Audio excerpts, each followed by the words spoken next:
Let's see what we can see. The village of Nelliston was named for one of the founding families, the Nellises.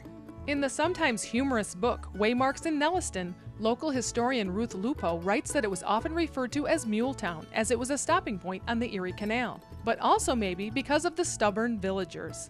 One story tells of the day a train stopped in Nelliston, and since the train company hadn't paid its taxes to the village, Abram Nellis chained it to the tracks until they paid up.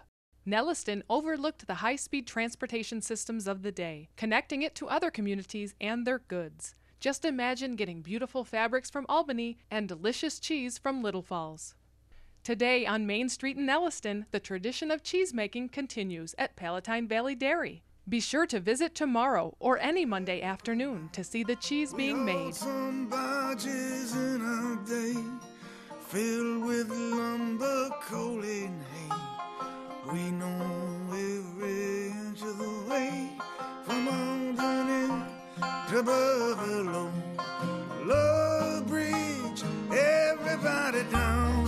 Love Bridge, yeah, we're coming to a town. You always know your name. The vat through this window may be empty now, but come down here tomorrow or any Monday around 3 or 3:30 and you're going to see cheese curd being made fresh.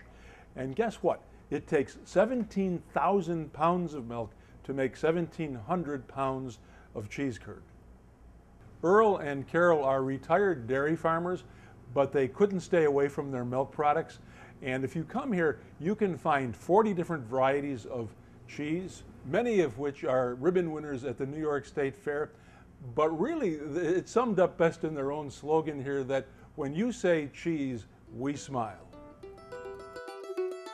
After you have taken care of the healthy side of things and your calcium intake with cheese curd, then you can come over here to the other side of the store and get yourself some root beer barrels, or something I've not seen for years. You can get yourself some sassafras. I was driving down a long country road when I saw men. From Nelliston, we head back over the Mohawk and into the rolling hills of Fort Plain to the Alpha Garlic Farm. Since 1993, this small family farm has been growing garlic, a favorite in everyone's kitchen. At the beginning of the show, I posed the question, what is a stinking rose? A stinking rose is garlic. And what a misnomer, because there's nothing on earth that I can think of that adds more to the flavor of food and to pure enjoyment of food than garlic. I bought this farm in 1975. That's when I became a farmer of sorts. In 1990, I sold the cows. I had a dairy here and started raising garlic. Been raising garlic ever since. It was just a lifelong dream, so to speak. And the garlic was chosen because it was conducive to this soil and the climate. You have restrictions on you as to what you can grow in this area because of the growing degree days. And garlic thrives in a cold winter. So we were off and running. We're planting right now, the middle of October, and then we harvest approximately the middle of July. It's a fun crop to grow, but there is a lot of hand labor involved. You don't hop on a 100 horsepower tractor and take off with a planter and then go back the next year and get it. I mean, there are many scapes have to be removed, usually the end of the first week in June. That's another manual task. It's planted manually. There's restrictions in how, if you put it in upside down, it just doesn't grow. So you have to put it right side up. The public enjoys garlic more and more every year. So the demand far exceeds the supply, at least in the Northeast. So after all these years, what keeps Stan's hands in the dirt? My wife asked me the same thing. I like the dirt. Dirt isn't going to hurt you any. October is the end of harvest season, but not for garlic because that's when they plant the garlic. This is a clove. This is a bulb. These will be planted right now as many as 250,000.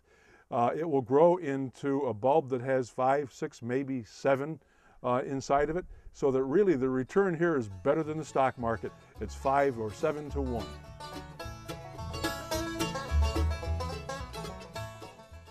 I think of the places I've been and the people that I've met. It's really only a handful. Whether you are visiting Nelliston or Fort Plain, you can stop in between the two here at Lock 15 and have a picnic on the shores of the Erie Canal and the Mohawk River. From here at Lock 15, you can take the canal trail east to Fultonville or west to St. Johnsville, and you can do it either by walking or with your bicycle, or in the wintertime, which should be coming up fairly soon, you can do it by cross-country skis or by snowshoes, and also by snowmobile. It stands among the maples that were planted once in pride. It looks out on the rolling hills. I'm standing on the canal trail about halfway between Canajoharie and Fort Plain, and I'm standing in front of a white pine. The white pine is a symbol of peace for Native Americans. This tree was planted in honor of Doug Ayers, who died a few years ago. He was a teacher and a historian and a lover of the outdoors. He was also a friend to the Native Americans. It was Doug's dream to have these trees planted throughout the Mohawk Valley as a symbol of peace and harmony between the settlers and the Native Americans. There is a vision that someday there will be one of these trees every mile along the 42 miles of the canal trail here in Montgomery County. But as a matter of fact, wouldn't it be nice if there'd be one every mile of the entire distance of the canal from Albany to Buffalo? A few feet from the pine tree, you will find a pile of stones. Now, for the Native American, stones were used to designate burial places. Doug Ayers was given a traditional American Indian burial, and these no doubt have been placed here in his honor. Traveling round